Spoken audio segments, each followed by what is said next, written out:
Olá, no programa de Fato e de Direito de hoje nós vamos falar sobre vários direitos dos trabalhadores conquistados através da Justiça do Trabalho e que não estão assegurados pela CLT. No Brasil, os direitos do trabalhador foram promulgados no dia 1º de maio de 1943, quando o então presidente Getúlio Vargas baixou o Decreto de Lei 5.452 com a consolidação das leis do trabalho, mais conhecida como CLT. A consolidação das leis do trabalho é o ordenamento jurídico principal que rege as relações trabalhistas. São mais de 900 artigos. Apesar de ter sido promulgada em 1943, com o passar dos anos, a CLT se modernizou, tendo sido editadas inúmeras leis que regem determinadas matérias e novas redações aos artigos já existentes. Todo trabalhador deve ter o conhecimento sobre seus direitos e ter acesso à CLT pode ser o primeiro passo para isso. Mas apesar de todas as leis, algumas situações ainda não estão previstas nesta ferramenta jurídica e esses direitos podem ser pleiteados na Justiça do Trabalho. Vamos ao fato. Todos os dias, muitos trabalhadores são submetidos a situações no ambiente de trabalho que podem lhes causar alguns prejuízos. Um caso recente foi de um trabalhador que, depois do expediente, esperava a revista da empresa. Só que eram cerca de 200 empregados e ele era o último a ser inspecionado. A Justiça do Trabalho do Rio Grande do Norte acabou concedendo o direito ao pagamento de horas extras pelo tempo de espera. Assim como este, vários outros casos aconteceram. Outro exemplo é quando empregadores só contratam depois de consultar o Serviço de Proteção ao Crédito. E para falar mais sobre os direitos não assegurados na CLT, nós temos como convidados aqui no estúdio o juiz do trabalho, Carlos Alberto Trindade Rebonato, e o advogado trabalhista Carlos Chagas. Sejam bem-vindos. Bem, estar informado é realmente o primeiro passo para o trabalhador reivindicar seus direitos? Esse é um passo muito importante.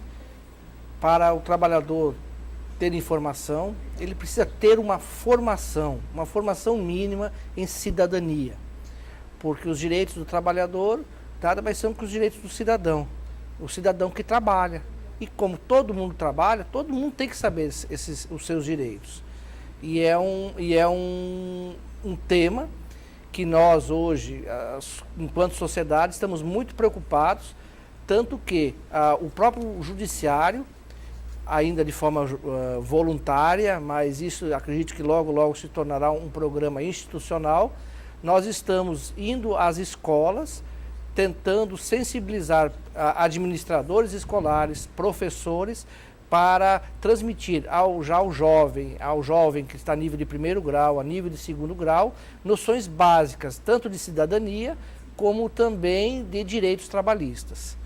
Que se nós conseguirmos chegar aos jovens, certamente esse jovem será um multiplicador, ele vai alcançar o seu pai, alcançará a sua mãe, e também ele, quando entrar no mercado de trabalho, que fatalmente ele entrará nesse mercado de trabalho, o que é uma lógica razoável, que a pessoa nasce, estuda, se forma e vai produzir. E como 99,9% das pessoas em produzindo vão trabalhar para alguém, ou para uma instituição, ou para o Estado, e esse 1% talvez que não seja trabalhador, vai ser o empreendedor. E mesmo esse empreendedor, que pode se chamar até mesmo de patrão, ele também terá que saber os direitos dos trabalhadores, porque ele terá que lidar com os trabalhadores. Então, o conhecimento é realmente o primeiro passo que o trabalhador deve dar para a cidadania. Onde eles podem buscar essas informações? Além, claro, de projetos como esse da Justiça do Trabalho, onde eles podem buscar essas informações? Olha, os sindicatos, né, é fundamental a atuação dos sindicatos no sentido de esclarecer aos seus representados os seus direitos, né?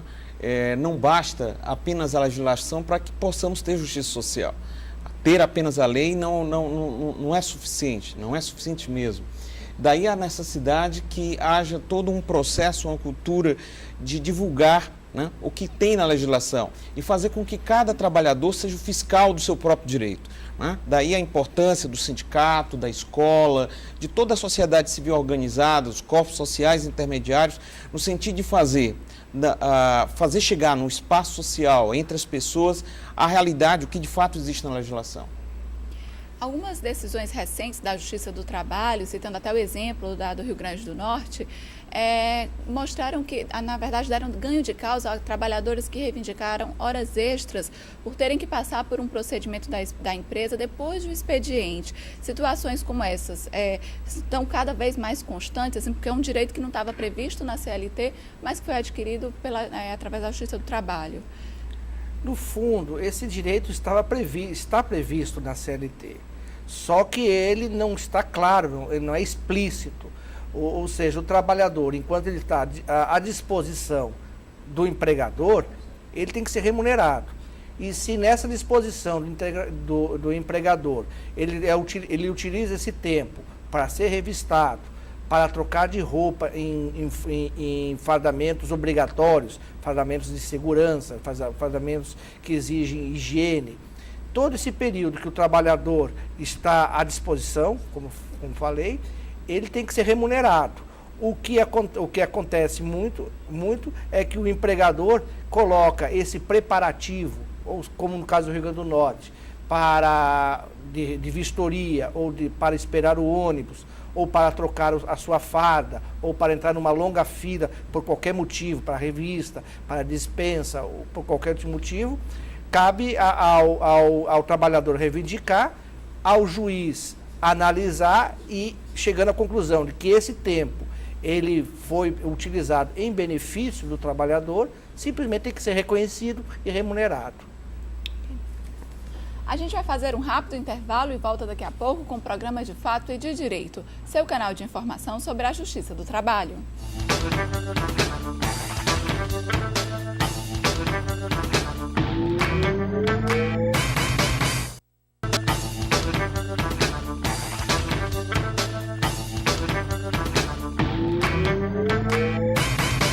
Estamos de volta com o programa De Fato e de Direito, hoje falando sobre os direitos dos trabalhadores. Bem, casos como esse que aconteceu no Rio Grande do Norte, em que o trabalhador gastava um determinado tempo para passar por uma revista depois do expediente, acontece com frequência aqui também em outras situações? Não é comum, mas eu lembro agora um exemplo de uma grande empresa química, que trabalhava com produtos químicos, em que o trabalhador, com 1 hora para o almoço, ele teria que gastar 40 minutos dessa hora que ele tinha para o almoço para sair do seu posto de trabalho, ir ao banheiro, tirar aquela roupa contaminada com produtos químicos, tomar um banho, botar uma roupa comum, ir ao refeitório, fazer a refeição, voltar ao banheiro, voltar ao alojamento, trocar novamente a roupa, botar o seu EPI, equipamento de proteção individual, inclusive macacão, e voltar ao trabalho.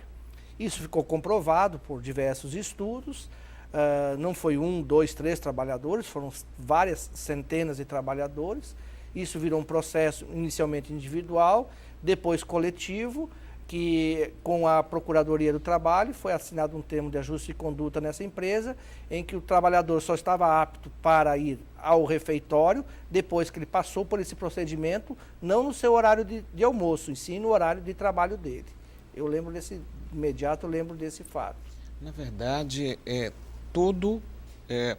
na verdade, quando nós falamos em expediente, ele não se resume ao período em que é efetivamente a prestação do trabalho. Então, todo o intervalo de tempo dedicado relacionado à empresa, à prestação de trabalho, e que o empregado dele não pode dispor, então aqui nós temos um período de efetivo serviço. O artigo 4º da CLT estabelece que esses períodos eles compõem a jornada de trabalho. Daí, extrapolando a duração normal, nós temos trabalho extraordinário. Então, por exemplo, os casos em que o empregado, o intervalo de tempo que o empregado se desloca do seu posto de trabalho até a sede da empresa, não pode ser computados como períodos de intervalo, e são períodos efetivamente à disposição da empresa. Então, todo e qualquer período em que empregado eventualmente permaneça na empresa, não possa dispor desse tempo, né, da forma que lhe convier, aqui nós temos um período adicional à jornada de trabalho. Agora, esses e outros casos que, por exemplo, de repente não estariam previstos na CLT diretamente, né, explicitamente, poderiam ser resolvidos de que forma? No primeiro momento, individualmente, caso a caso, com o trabalhador levando o problema ao judiciário e o judiciário se debruçando sobre ele. E o mais lógico seria o trabalhador unido, através de suas entidades de classe, no caso sindicatos, que o sindicato promovesse negociações entre sindicatos de trabalhadores e sindicatos de patrões para prever isso nas convenções coletivas, que as convenções coletivas estão aí para fechar as lacunas que a lei não permite. Que a lei não prevê, certo? Que a convenção não pode ir contra a lei. Então, para esses casos, o caminho seria o trabalhador, os trabalhadores procurarem seus sindicatos e os sindicatos realmente atuarem naquela sua atividade fim, que seja organizar e defender os direitos dos trabalhadores. Agora, isso vem acontecendo com êxito ou não? Tem, né? Na verdade, aqui já foi dito que a legislação do trabalho ela constitui um piso mínimo de condições de trabalho. Aquelas condições básicas, obrigatórias, que devem compor o contrato de trabalho. Entretanto, além desse piso mínimo, nós temos outras normas, né? São normas que integram os acordos e as convenções coletivas de trabalho. E essas normas constantes nesses instrumentos normativos, na verdade, eles adicionam, eles atualizam e muitas vezes o legislador extrai e universaliza essas vantagens previstas em acordos e convenções coletivas a partir da experiência dessas categorias, através da contratação coletiva. Nós temos o caso, por exemplo, do seguro obrigatório, do SAT, seguro de acidente de trabalho, que começou efetivamente em acordos e convenções coletivas e hoje se universalizou. O mesmo se diga em relação ao 13º salário. Então, uma das formas que nós verificamos que a legislação é atualizada é a partir da prática e da experiência das normas coletivas então contratadas por sindicatos de trabalhadores, empresas, sindicatos de trabalhadores e sindicatos patronais. Permite uma observação? Com o momento político que o Brasil vive hoje, basicamente nos últimos 10 anos, quando um trabalhador tomou a presidência política do país, democraticamente, era de se esperar um avanço maior na área social, na área coletiva, na área individual dos trabalhadores, certo? E parece-me que hoje existe uma lacuna no movimento sindical, que com raríssimas exceções de categorias organizadas, como bancários, alguns professores, alguns transportadores, alguns motoristas, a maioria dos trabalhadores, pelo menos o trabalhador da indústria, o trabalhador do comércio, ele não está tendo um retorno social, trabalhista, condizente com o movimento político que nós vivemos hoje no país, com as liberdades que eles têm de se organizar e de reivindicar. Era de se esperar mais autonomia, mais dinamismo do movimento sindical, do movimento trabalhista, em termos de reivindicações e de postura dos seus direitos. É uma impressão que se tem hoje muito clara da sociedade. O senhor acredita, então, que o sindicato está perdendo força ao invés de cumprir o seu papel? Eu não sei se o sindicato está perdendo força, eu acho que ele está mudando o foco. Eu acho que o sindicato, que é para resolver problema de trabalhadores, mudou o foco para uma vertente mais globalizada, mais política. Ele teve a sua base, muitos políticos hoje que estão dando as cartas no país, vêm do movimento sindical. E parece que eles abandonaram o movimento sindical para cuidar de outros assuntos sociais, assuntos econômicos, assuntos particulares, assuntos que não o do trabalhador, que foi o seu berço. Que parece que esse avanço houve um recesso, ou pelo menos ele não se deu do que se esperaria de um país com liberdade e com dirigentes sindicais com tanto poder no país. A gente vai fazer mais um intervalo e volta em instantes com o programa De Fato e de Direito, seu canal de informação sobre a Justiça do Trabalho.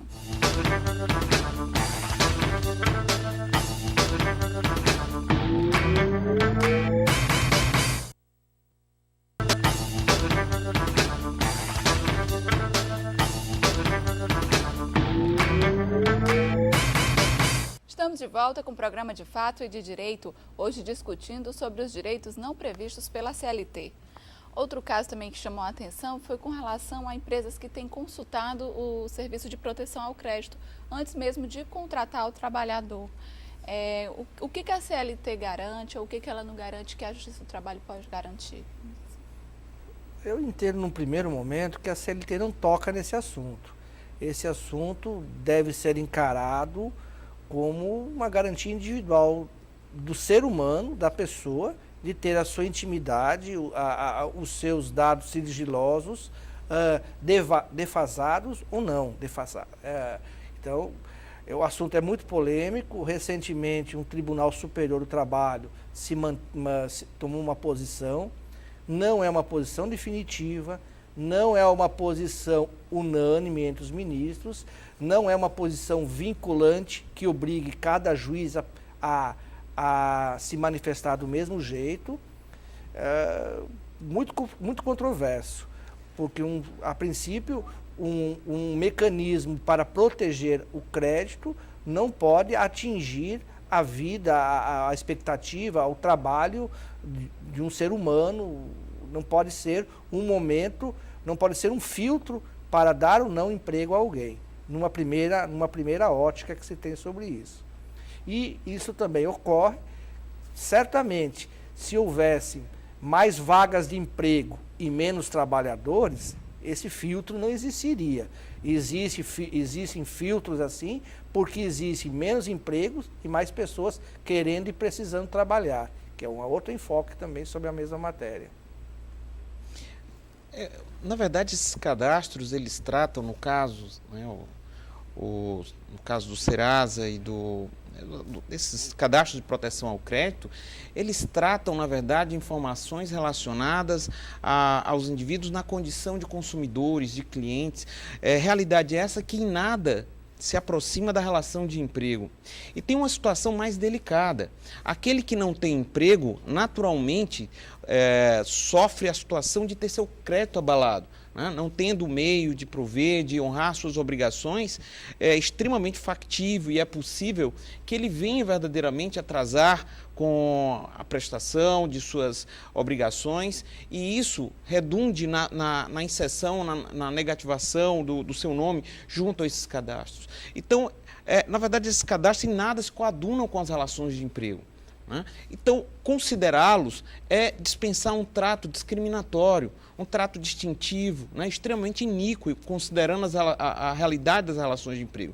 Daí porque, indiscutivelmente, configura uma ofensa à garantia, ao direito fundamental da inviolabilidade, da intimidade do trabalhador, indiscutivelmente atenta contra a dignidade dessa pessoa e também, por que não dizer, nós temos um caso, e nem se diga que quando nós falamos de discriminação, nós estamos falando apenas de cor, sexo, idade, religião,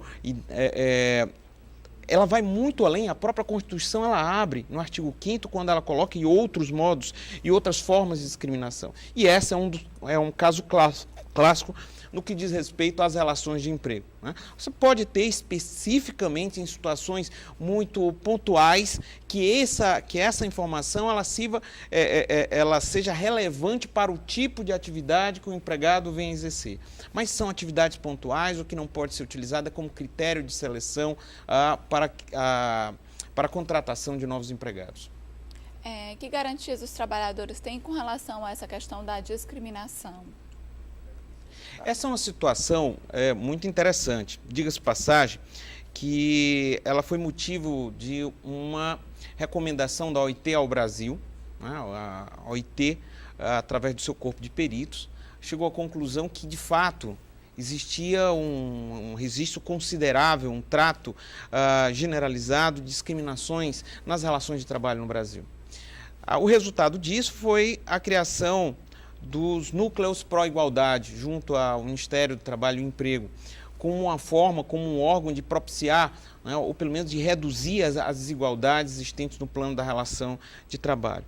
Ainda nós temos, ainda muito forte no nosso país, ainda discriminação com relação ao trabalho, por exemplo, das mulheres, ainda nós não temos o cumprimento das cotas mínimas de deficientes físicos, ainda temos, sim, por mais que seja um tema não muito discutido, discriminação racial, né? Nós temos ainda uma gama de trato discriminatório e que merece, né? Isso não vai se resolver só com lei, isso se resolve com cultura, com essa iniciativa que os magistrados do trabalho têm, né, de uma forma elogiável, realizado no sentido de ir às escolas, de ir às ruas, né, para tratar e discutir abertamente esse assunto e mostrar que isso é ilícito. Por sinal, nós temos a Lei 9.025 de 95, que inclusive tipifica como crime, né, a discriminação. Né? Então, esse é um quadro, não se resolve só com lei. Né? Nós temos que ter uma atuação social, levar à sociedade, trazer essa discussão, que aí sim, me parece uma atividade complementar fundamental para que tenhamos justiça social. E só complementando, como esse problema que ocorreu no Rio Grande do Norte, o judiciário de primeiro grau coibiu esse princípio discriminatório. O judiciário de segundo grau também coibiu. Apenas uma turma no TST liberou. O que disso a gente pode ter que todos os ataques discriminatórios ao trabalhador, eles são, pelo menos, ouvidos, processados e julgados pelo judiciário. Se são comprovados ou não, se são apreciados ou não, depende de cada caso. Mas o judiciário está competente, o judiciário está atento e o judiciário está aberto para receber todas essas denúncias, para receber todos esses processos e, quando comprovado, corrigir e até mesmo indenizar moralmente quem foi prejudicado nesse determinado momento. Outra decisão que causa até uma certa polêmica foi com relação ao dia que o trabalhador ganharia para se resolver problemas alheios e como é que foi tomada essa decisão? A partir de que isso poderia realmente ser um direito do trabalhador? A princípio, como está hoje o arcabouço jurídico, isso é uma matéria que está relegada às convenções coletivas das categorias.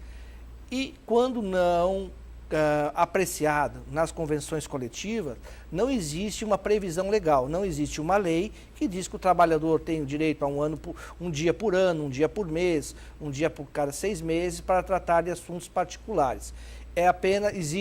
O que existe é um projeto de lei que está andando no Senado, atualmente no Senado, depois deve voltar para a Câmara, obrigando aos empregadores a dar um dia por mês ao trabalhador para resolver problemas, um dia por ano aos trabalhadores para resolver problemas pessoais, tirar os documentos,